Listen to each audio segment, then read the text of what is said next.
Hello everyone, welcome back to this channel. तो दोस्तों, हमने ऑप्शन की सीरीज स्टार्ट कर दी है। उसमें कल हमने बेसिक्स देखा क्या क्या होता है। तो आज जो है, चलिए देखते हैं कुछ ऑप्शंस ग्रीक क्या होते हैं और इसके अलावा उनका क्या इफ़ेक्ट पड़ता है।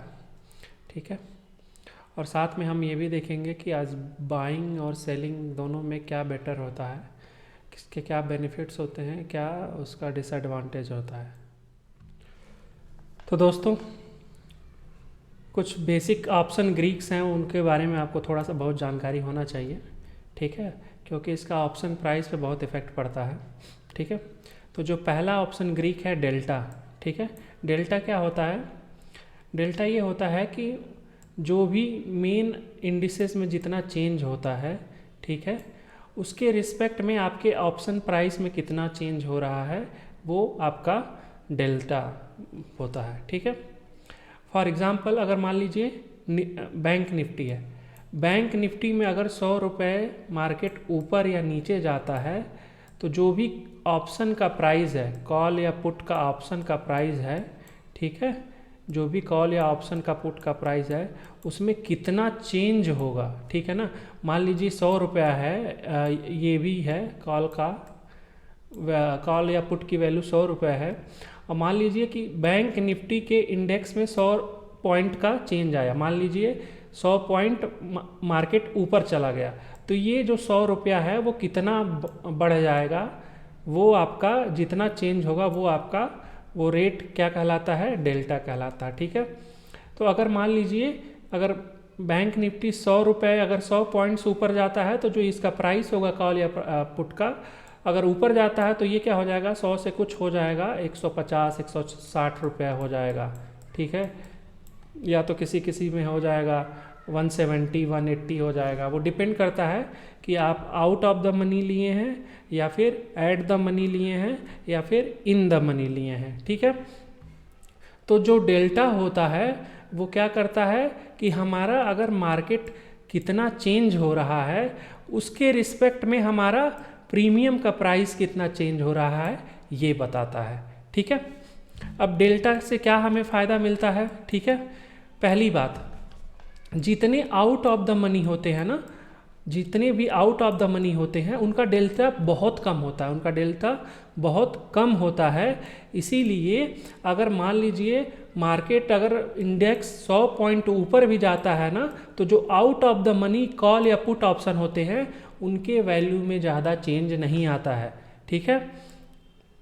अब मान लीजिए एग्जांपल के तौर पे मैं बता रहा हूँ, निफ्टी या बैंक निफ्टी में अगर मान लीजिए 100 पॉइंट मार्केट ऊपर गया, तो जो आउट ऑफ द मनी होगा ना, ठीक है, उसका कॉल मुश्किल से 10 रुपया बढ़ेगा या फिर 15 रुपया बढ़ेगा। ठीक है। दूसरा क्या होगा डेल्टा का इफेक्ट? एट द मनी पे क्या इफेक्ट होगा? एट द मनी वाला, अगर यही मार्केट अगर 100 पॉइंट ऊपर जाता है, तो जो एट द मनी का कॉल या पुट ऑप्शन होगा, वो आपका एटलीस्ट 40 रुपया बढ़ेगा या फिर 50 रुपया बढ़ेगा या फिर 60 रुपया, इसके रेंज में बढ़ेगा। ठीक है, जो एट द मनी का होता है। ठीक है। तीसरा क्या है? अगर स्लाइटली इन द मनी में है कोई, तो अगर यही मार्केट 100 पॉइंट ऊपर जाता है या 100 पॉइंट नीचे जाता है, तो जो कॉल और पुट का जो वो प्राइस है वो करीब आपका 60 रुपये से 70 रुपये के बीच में बढ़ेगा। ठीक है। और वही अगर डीप इन द मनी है, बहुत ज़्यादा डीप इन द मनी है, ठीक है ना, डीप इन द मनी होगा, डीप आईटीएम होगा, तो ये कम से कम 80 से 90 रुपये बढ़ेगा। ठीक है। अब इससे हमें क्या पता चलता है?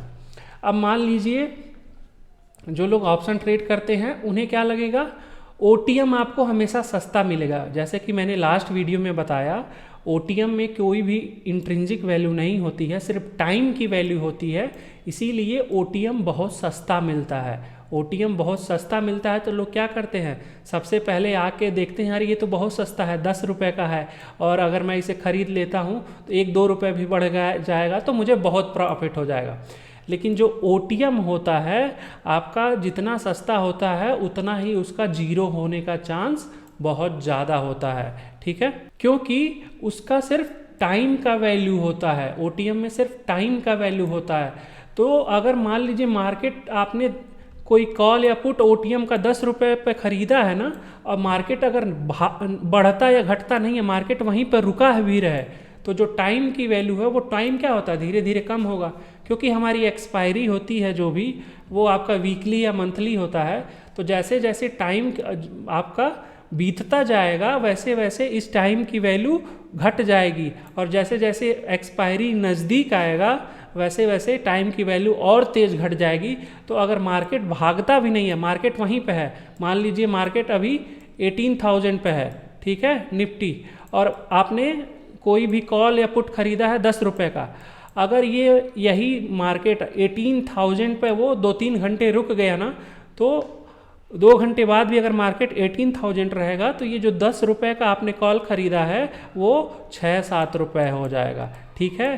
तो मतलब अगर मार्केट न भागा न गिरा, कुछ नहीं हुआ, तो भी आपका यहाँ पे वैल्यू कम हो जाती है। इसीलिए ओटीएम जो होता है वो बहुत रिस्की होता है, ओटीएम को बहुत कम ट्रेड करना चाहिए। अगर आपको बहुत कन्विंसिंग लग रहा है आपका सेटअप, तभी आप ट्रेड करिए आउट ऑफ द मनी जाके, ठीक है। इसीलिए मोस्ट ऑफ द कॉल और पुट की वैल्यू जितनी भी ओटीएम के होती है, एक्सपायरी के दिन 0 हो जाती है, और फिर लोग बोलते हैं अरे मैंने तो जो कॉल या पुट खरीदा था वो मेरा 0 हो गया, मार्केट वहीं पर रुका रहा तो भी मेरा वैल्यू 0 हो गया, क्योंकि वो सिर्फ ओटीएम में किसकी वैल्यू होती है, सिर्फ टाइम की वैल्यू होती है, टाइम की वैल्यू होती है, ठीक है। उसकी कोई भी इंट्रिंसिक वैल्यू नहीं होती है ओटीएम की। अगर ऐसा ना हो कि मार्केट बहुत ज़्यादा मूव कर गया और ये ओटीएम या तो एटीएम बन गया या तो फिर इन द मनी हो गया, अगर ऐसा होगा तभी इसकी वैल्यू 0 नहीं होगी। नहीं तो अगर मार्केट बहुत ज़्यादा मूव नहीं किया आपके डायरेक्शन में, तो जो ये ओटीएम है वो एक्सपायरी के दिन 0 हो जाता है। इसीलिए कभी भी आप ट्रेड करिए तो ओटीएम में ट्रेड नहीं करिए, क्योंकि उसका वैल्यू मोस्टली 0 हो जाता है अगर आप बाइंग कर रहे हैं तब, ठीक है। अब इससे और एक चीज़ क्या पता चल रहा है, अगर आपने एनालाइज किया कि मार्केट 100 पॉइंट ऊपर जाने वाला है, और वो मतलब टाइम नहीं लेके कुछ आपको शॉर्ट मोमेंटम में, जैसे आपने अभी एनालाइज किया कि आधे घंटे में हो सकता है मार्केट यहाँ से ब्रेकआउट दिख रहा है या फिर कहीं ब्रेकडाउन दिख रहा है, तो अगर आपको लग रहा है कि 100 पॉइंट मार्केट जाएगा, तो इससे आप क्या सोच सकते हैं, एटीएम ओटीएम या फिर इन द मनी में कौन सा स्ट्राइक प्राइस चूज करना है, इससे हमें ये हम सोच सकते हैं। तो मोस्टली या तो आप एटीएम लीजिए या तो इन द मनी लीजिए, क्या लीजिए, कोई भी स्ट्राइक प्राइस ऐसा लीजिए जो कि या तो स्लाइटली आपका एटीएम हो या तो इन द मनी में हो। तो अगर ये मार्केट 100 पॉइंट ऊपर जाएगा ना, तो एटलीस्ट आपको 60-70 पॉइंट या फिर 80 पॉइंट मिल जाएगा, ठीक है ना। तो अगर मार्केट 100 पॉइंट गया तो आपको कितना मिल गया, 70 पॉइंट, तो इससे आपको बेनिफिट हो जाएगा। अगर यही आप ओटीएम लिए रहेंगे तो मार्केट 100 पॉइंट भी मूव कर जाएगा ना, तो आपको 10 से 12 पॉइंट मिलेगा। तो बेनिफिट किस में है, बेनिफिट हमें या तो एटीएम में थोड़ा कम बेनिफिट रहता है, सबसे ज़्यादा इन द मनी में होता है, सबसे ज़्यादा क्या होता है, इन द मनी में हमें बेनिफिट होता है अगर मार्केट मूव करती है तो, ठीक है। तो ये होता है डेल्टा का रोल, ठीक है ना। इसीलिए डेल्टा क्या होता है, ओटीएम का सबसे कम होता है, ठीक है ना। इन द मनी का क्या होता है, लगभग 1 के बराबर होता है। 1 के बराबर का मतलब ये हुआ, अगर मार्केट 1 रुपया ऊपर जाएगा तो जो आपका प्रीमियम का प्राइस है कॉल या पुट का, वो भी लगभग 1 रुपये के करीब ही ऊपर या नीचे होगा, ठीक है। इसीलिए जब मार्केट 100 पॉइंट ऊपर जाता है तो एटलीस्ट 80 से 90 या फिर 70 से 80 पॉइंट आपको मिल जाता है, क्योंकि उसका डेल्टा क्या होता है, 0.7 या फिर 0.8 के करीब में होता है, ठीक है ना। डेल्टा की वैल्यू किसके बीच में होती है, 0 से 1 के बीच में। ओटीएम की वैल्यू क्या होती है, 0 के नज़दीक होती है, मतलब 0 नहीं होती है लेकिन 0 के नज़दीक में होती है, 0.1 0.2। और जो इन द मनी होता है उसकी वैल्यू किसके पास होती है, वो 1 के करीब में होती है, जैसे कि 0.8 0.7, ठीक है। तो ये हो गया आपका डेल्टा का कॉन्सेप्ट। दूसरा जो ऑप्शन ग्रीक होता है क्या होता है, थीटा। थीटा क्या होता है, थीटा वही होता है जो मैंने अभी बताया आपको, टाइम वैल्यू, ठीक है ना, टाइम के साथ उस ऑप्शन में क्या इफेक्ट पड़ रहा है, ठीक है। अगर मान लीजिए आपने कोई ऑप्शन लिया, अभी उसके एक्सपायरी में 7 दिन, आपने वीकली ऑप्शन लिया, ठीक है, एक्सपायरी कब होती है, बैंक निफ्टी और निफ्टी की एक्सपायरी होती है थर्सडे को होता ही है, और आपने वीकली ऑप्शन लिया फ्राइडे को, तो फ्राइडे से लेकर थर्सडे के बीच में अभी कितना दिन है, लगभग 6 से 7 दिन है। तो उस टाइम पे जो टाइम की वैल्यू रहेगी सबसे ज़्यादा रहेगी। अगर मान लीजिए कोई कॉल या पुट ऑप्शन है, अगर वो 200 रुपये का है, तो उसमें से सिर्फ 60 से 70 रुपया क्या होता है, इंट्रिंजिक वैल्यू होती है, 60 से 70 रुपया इंट्रिंजिक वैल्यू होती है, और बाकी जो भी होता है 120-130 रुपया क्या होता है, टाइम की वैल्यू होती है। क्या वैल्यू होती है, टाइम की वैल्यू होती है, टाइम की, ठीक है। तो जब हमारा जैसे जैसे टाइम घटता जाएगा ना, और अगर मार्केट उतना मूव नहीं किया कि इसकी इंट्रिंजिक वैल्यू बहुत ज़्यादा बढ़ जाए या फिर बहुत ज़्यादा घट जाए, तो ये टाइम की वैल्यू धीरे धीरे कम होती जाएगी। अब जैसे फ्राइडे को इसकी वैल्यू 130 रुपये है टाइम की, तो धीरे धीरे क्या होगी, मंडे को आएगा तो फिर 110 रुपया रह जाएगा, ट्यूसडे को फिर 80-90 रुपया रह जाएगा, टाइम की वैल्यू मैं बता रहा हूँ। फिर वेडनेसडे को ये कहीं 30-40 रुपया रह जाएगा, और थर्सडे को जब एक्सपायर मार्केट 330 होगा तो इसकी वैल्यू 0 हो जाएगी। तो इसका मतलब ये हुआ, जो आपने कॉल या पुट खरीदा होगा ना, जो भी कॉल या पुट आपने फ्राइडे को खरीदा होगा 200 रुपये में, अगर मार्केट उतना मूव नहीं किया तो जो आपकी वैल्यू बच जाएगी थर्सडे को सिर्फ कितना बचेगा, टाइम की वैल्यू तो 0 हो जाएगी, तो आपको सिर्फ 60-70 रुपीज़ बचेगा, ठीक है ना, सिर्फ 60 से 70। अगर मार्केट कहीं मूव नहीं किया, आपने जैसे मार्केट 18,000 पे है और थर्सडे तक मार्केट कहीं पे भी मूव नहीं किया, 100 पॉइंट ऊपर आया, 100 पॉइंट नीचे गया, 100 पॉइंट ऊपर आया, नीचे आया, थर्सडे को भी अगर ये 18,000 रहता है, तो फिर इसकी वैल्यू मान लीजिए, अगर कुछ आपने कॉल ख़रीदा होगा उसकी अगर इंट्रिंजिक वैल्यू है तो सिर्फ उतना ही बचेगा, 40-50 रुपये। तो आप अगर ख़रीद रहे हो तो आपको क्या होगा, 200 में से 130 रुपये लॉस हो जाएगा, आपको कितना बचेगा, आपको बचेगा सिर्फ 60 से 70 रुपये, ठीक है। इसीलिए ऑप्शन बाइंग बहुत ज़्यादा रिस्की होता है। क्यों? क्योंकि उसमें कोई भी कॉल, कोई भी पुट होता है ना, उसमें मैंने बताया था जो टाइम की वैल्यू होती है, टाइम की वैल्यू धीरे धीरे घटती है, एक्सपायरी जैसे जैसे नज़दीक आता है तो टाइम की वैल्यू घटती है। इसीलिए ऑप्शन का जो भी कॉल और पुट का ऑप्शन है उसका प्रीमियम कम होता है, जैसे जैसे टाइम कम होगा वैसे वैसे उसका प्रीमियम कम हो जाएगा। तो अगर आप बाइंग करते हैं, इसीलिए बोला जाता है ऑप्शन बायर जो होते हैं, ऑप्शन जो बाइंग करते हैं वो मोस्टली लॉस में करते हैं, मोस्टली लॉस होता है उनको, 90% ऑप्शन बायर को लॉस होता है, ठीक है। और जो ऑप्शन सेलिंग करते हैं, मैंने बताया था ना ऑप्शन को शॉर्ट भी कर सकते हैं, ठीक है ना। ऑप्शन को जो सेलिंग करते हैं वो क्या करेंगे, ऑप्शन को 200 रुपये पे फ्राइडे को शॉर्ट कर देंगे, ठीक है।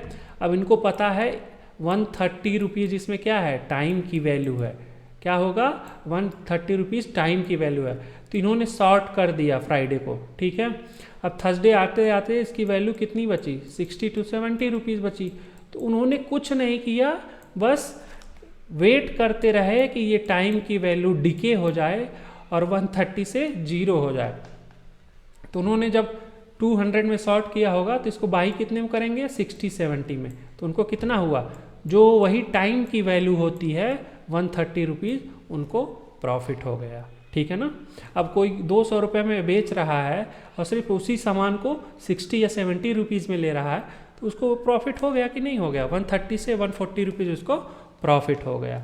तो जो इसीलिए होता है, क्या होता है, ऑप्शन सेलर क्या होता है, मोस्टली 90% पैसा जो ऑप्शन में बनाते हैं ऑप्शन सेलर बनाते हैं, ये रीज़न होता है, क्योंकि थीटा का टाइम का डिके होता है, ठीक है। जो तीसरा हमारा ग्रीक होता है उसे बोलते हैं वेगा। वेगा क्या होता है?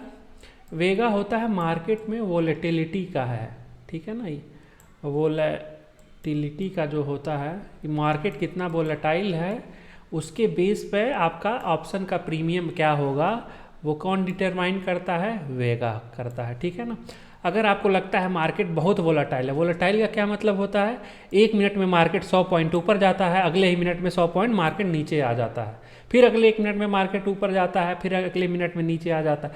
ऐसे मार्केट को क्या बोलते हैं? Volatile market. और इस ऐसे केस में क्या हो जाता है? प्रीमियम बढ़ जाता है। कॉल और पुट का क्या होता है? प्रीमियम बढ़ जाता है जब मार्केट बहुत वोलेटाइल हो जाता है तो, ठीक है ना। तो ये जस्ट आपके इन्फॉर्मेशन के लिए है वेगा, ठीक है। ये आपको पता रहे जब मार्केट वोलेटाइल होता है तो बहुत तेज़ी से कॉल का ऑप्शन जो होता है थोड़ा सा उसका प्रीमियम कॉल और पुट का बढ़ जाता है। तो इसीलिए जब थोड़ा ज़्यादा वोलेटाइल मार्केट हो जाता है तो लोग जो ऑप्शन सेलर होते हैं वो क्या करते हैं? मार्केट को शॉर्ट कर देते हैं ताकि जब वोलेटिलिटी कम हो तो अपने आप उसका फ़ायदा मिल जाए, ठीक है ना। अब जैसे मान लीजिए कोई कॉल और पुट की वैल्यू 100 रुपये है, उसका प्रीमियम 100 रुपये है, अचानक से मार्केट बहुत वोलेटाइल हो जाएगा ना, नीचे ऊपर, तो मार्केट वहीं पे ही रहेगा लेकिन इसका प्रीमियम का वैल्यू कितना हो जाएगा? 110 रुपये हो जाएगा, ठीक है ना। 110 रुपया, 115 रुपया हो जाएगा। तो क्या करेंगे? जितने ऑप्शन सेलर होंगे ना वो फिर इस मार्केट को शॉर्ट कर देंगे, फिर यहाँ पे इसको शॉर्ट कर देंगे 110 रुपये पे। जब मार्केट थोड़ा सा वोलेटिलिटी कम हो जाएगी तो अपने आप इसका प्राइस क्या हो जाएगा? 100 पे आ जाएगा। तो उनको वोलेटिलिटी का फ़ायदा मिल गया, है कि नहीं, ठीक है। तो दोस्तों फाइनली क्वेश्चन आता है कि हमें ऑप्शन बाई करना चाहिए या फिर ऑप्शन सेल करना चाहिए, ठीक है ना। अभी मैंने बताया कि अगर आप ऑप्शन बाइंग करते हैं तो जो 90% ऑप्शन बायर होते हैं वो पैसा गंवाते हैं, और 90% जो सेलर होते हैं ऑप्शन को जो सेल करते हैं वो पैसा बनाते हैं, यानी पैसा कमाते हैं। तो आपके मन में क्या ख्याल आ रहा होगा कि दोनों में से करना क्या चाहिए? देखिए बहुत सारे लोग ऑप्शन बाइंग करते हैं, बहुत सारे लोग सिर्फ ऑप्शन सेलिंग करते हैं, ठीक है। सबका अपना अपना तरीका होता है। किसी को ऑप्शन बाइंग अच्छी लगती है तो उस हिसाब से अपना सेटअप बनाता है, किसी को ऑप्शन सेलिंग अच्छी लगती है तो उस हिसाब से बनाता है। देखिए 90% लॉस करते हैं लेकिन ऑप्शन बाइंग से भी पैसा बनता है, ऑप्शन सेलिंग से भी पैसा बनता है। बस आपको क्या करना है? डिसिप्लिन होना चाहिए, आपका प्रॉपर आपका सेटअप होना चाहिए, तो पैसा दोनों से बनता है, ठीक है। लेकिन यही है ऑप्शन बाइंग के केस में आपको बहुत ज़्यादा डिसिप्लिन चाहिए, ठीक है। क्योंकि अगर आपने यहाँ पे प्रेडिक्शन आपका थोड़ा सा भी सेटअप से अगर गड़बड़ हुआ तो वहाँ पे थीटा डीके होगा, आपका टाइम की वैल्यू कम होगी, तो फिर आपका ऑप्शन की वैल्यू कम हो जाएगी। इसीलिए ऑप्शन बायर अगर आप हैं तो आपको डिसिप्लिन बहुत ज़्यादा होना होगा, ठीक है ना। आपका सेटअप बहुत अच्छा होना होगा, आपका जो भी है आपको मोमेंटम को ट्रेड करना है। ऑप्शन बाइंग का मतलब ये हुआ अभी आपने सेटअप बनाया और अगले 10-15 मिनट में या 20 मिनट में, आधे घंटे में आपको अगर वो आपका सेटअप काम कर दिया तब आपको प्रॉफिट होगा। अगर नहीं उतना काम किया तो फिर जो आप 100 रुपये में ख़रीदे रहेंगे, टाइम डीके हो जाएगा तो वही वैल्यू 90 रुपीज़ की हो जाएगी, ठीक है ना। तो अगर आप ऑप्शन बाइंग करते हैं तो आपको ये ध्यान रखना होगा जो आपका सेटअप है बहुत अच्छा हो और साथ में आपका जो आपने ऑप्शन बाइंग किया है वो बहुत जल्दी तुरंत मोमेंटम में आपको वो आपका प्रॉफिट दे, ठीक है ना। जैसे आपने यहाँ पे बाई किया तो मार्केट आपका अगर लग रहा है ऊपर जाना है तो अगले 10-15 मिनट में ऊपर चला आए ताकि आपका ऑप्शन का प्रीमियम बढ़ जाए अगर आपने कॉल बाइंग किया है या फिर, ठीक है, पुट बाइंग किया है तो। और ऑप्शन सेलिंग का क्या होता है? ऑप्शन सेलिंग में क्या करते हैं ये लोग? टाइम का वैल्यू डिक्रीज़ होने का वेट करते हैं, इसीलिए इनमें थोड़ा सा पेशेंस, इसको लोग रख के सेल करके थोड़ा सा पेशेंसली काम करते हैं, ठीक है ना। इसमें आपको ऑप्शन बाइंग करना है तो मोमेंटम होना चाहिए, मार्केट बहुत तेज़ी से जाना चाहिए, ठीक है ना, आपके सेटअप के बाद। और ऑप्शन सेलिंग में क्या है, मतलब इसमें भी लोग करते हैं पूरा ट्रेड प्रॉपर सेटअप बना के ही करते हैं, लेकिन इनमें इनको क्या फ़ायदा मिल जाता है? टाइम का फ़ायदा मिल जाता है। अगर मार्केट इनके हिसाब से, मान लीजिए अभी इन्होंने शॉर्ट किया और मार्केट अगर तुरंत थोड़ी देर में अगर नहीं भी जाता है ना तो टाइम की कुछ वैल्यू थोड़ी कम हो जाएगी जिससे इनको बेनिफिट हो जाता है। इसीलिए 90% of the time option seller को प्रॉफिट होता है, ठीक है। तो आपको अगर अब ये लगता है कि मुझे क्या करना चाहिए, ऑप्शन बाइंग करना चाहिए, ऑप्शन सेलिंग करना चाहिए, तो मैं कुछ चीज़ें बता देता हूँ आपके लिए बेनिफिट के लिए। जैसे आपका अगर मार्केट बुलिश है आपका व्यू, ठीक है। तो या तो आप क्या कर सकते हैं, कॉल को बाई कर सकते हैं, क्योंकि कॉल क्या होता है, ये अगर कॉल बाई करते हैं तो इसका मतलब आपका मार्केट ऊपर जाने वाला है। या तो फिर आप क्या कर सकते हैं, पुट को शॉर्ट कर सकते हैं, पुट को शॉर्ट कर सकते हैं, ठीक है ना। अगर आपका व्यू बुलिश है तो आप क्या तो कॉल ऑप्शन बाइंग कर सकते हैं या पुट ऑप्शन शॉर्ट कर सकते हैं, ठीक है।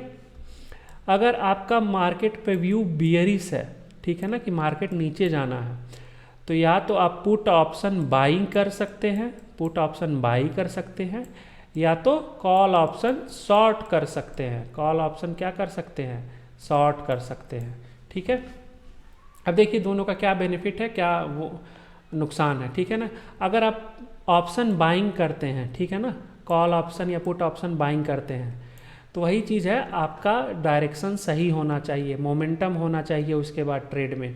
नहीं तो जैसे जैसे टाइम की वैल्यू कम होगी तो आपका जो ऑप्शन का प्रीमियम है वो कम हो जाएगा और आपको नुकसान होगा, ठीक है। अगर आप शॉर्ट करते हैं तो आपके डायरेक्शन में अगर मार्केट जाता है, इसके अलावा थोड़ा बहुत टाइम लगा के भी जाता है, धीरे धीरे जाता है, तो भी आपको प्रॉफिट होगा, क्योंकि टाइम की वैल्यू धीरे धीरे डिक्रीज हो रही है, ठीक है। अब ये चीज़ है। अब लेकिन कुछ लोग बाइंग क्यों करते हैं, कुछ लोग शॉर्ट क्यों करते हैं, तो उसका ये होता है ना, जो कॉल बाइंग होती है ना, उसमें जो आपका पैसा लगता है बाइंग में थोड़ा कम लगता है। जो ऑप्शंस होते हैं ना, जो ऑप्शंस होते हैं वो बहुत चीपली होते हैं। अब जैसे आपको कॉल बाई करना है, कोई एक लॉट करना है, कॉल ऑप्शन आपको बाई करना है, और मान लीजिए एक लॉट में 25 क्वांटिटी होता है बैंक निफ्टी में फॉर एग्जांपल। अगर वो 100 रुपये का कॉल ऑप्शन है तो आपको कितना पे करना पड़ेगा, सिर्फ 2500। आप एक लॉट कॉल खरीद सकते हैं बैंक निफ्टी का सिर्फ 2500 में। अगर यही आपको क्या करना है, इसी कॉल को शॉर्ट करना है, ठीक है, 100 रुपीज़ का है और सिर्फ एक लॉट सिर्फ 25 क्वांटिटी होती है। अगर आपको ये सिर्फ शॉर्ट करना है ना, तो उसके लिए आपको एटलीस्ट 1.5 लाख रुपीज़ चाहिए, सिर्फ एक लॉट शॉर्ट करने में, ठीक है ना। तो जो आपका कैपिटल रिक्वायरमेंट है शॉर्ट करने के लिए, उसमें ज़्यादा लगता है। इसीलिए मोस्टली लोग जो होते हैं, जो नए नए ट्रेडिंग करने आते हैं, वो उनके पास शुरू में कैपिटल कम होता है, तो वो क्या करते हैं, मोस्टली वो बाइंग करते हैं, ठीक है। तो क्या हुआ, बाइंग में आपको कैपिटल की रिक्वायरमेंट कम होती है और शॉर्ट में कैपिटल की रिक्वायरमेंट बहुत ज़्यादा होती है, ठीक है ना।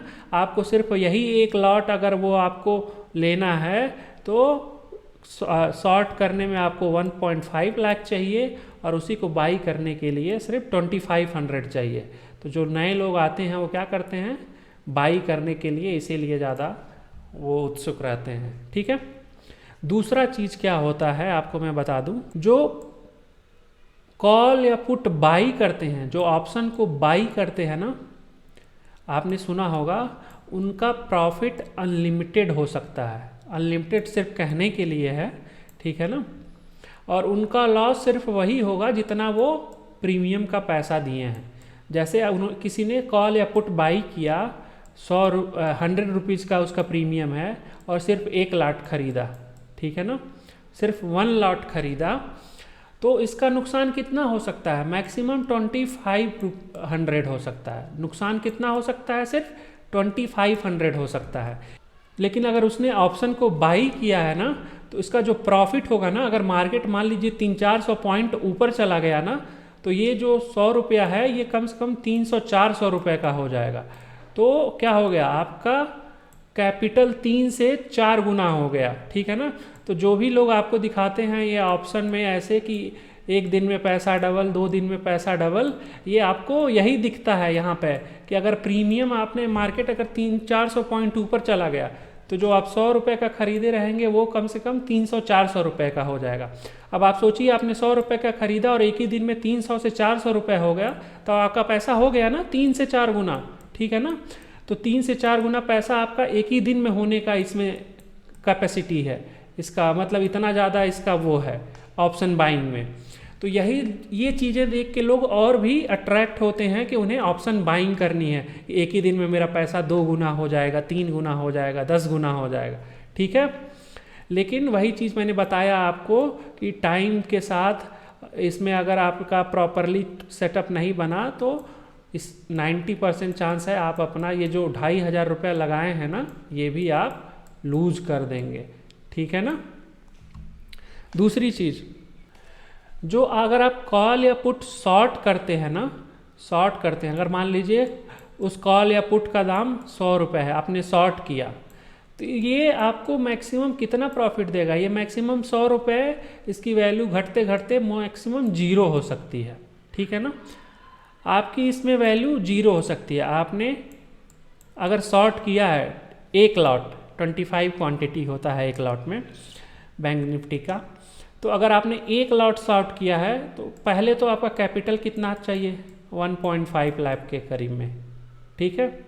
और आपको प्रॉफिट कितना होगा, सिर्फ यही क्या हुआ, आपने 100 रुपये शॉर्ट किया, इसकी मैक्सिमम वैल्यू 0 हो सकती है, तो आपको प्रॉफिट कितना हुआ, 100 रुपया हुआ। 25 क्वांटिटी है तो टोटल कितना प्रॉफिट हुआ, 2500 रुपीज़। तो अब आप सोच रहे होंगे मैंने 1.5 लाख रुपया लगाया और प्रॉफिट कितना हुआ, सिर्फ 2500 प्रॉफिट हुआ।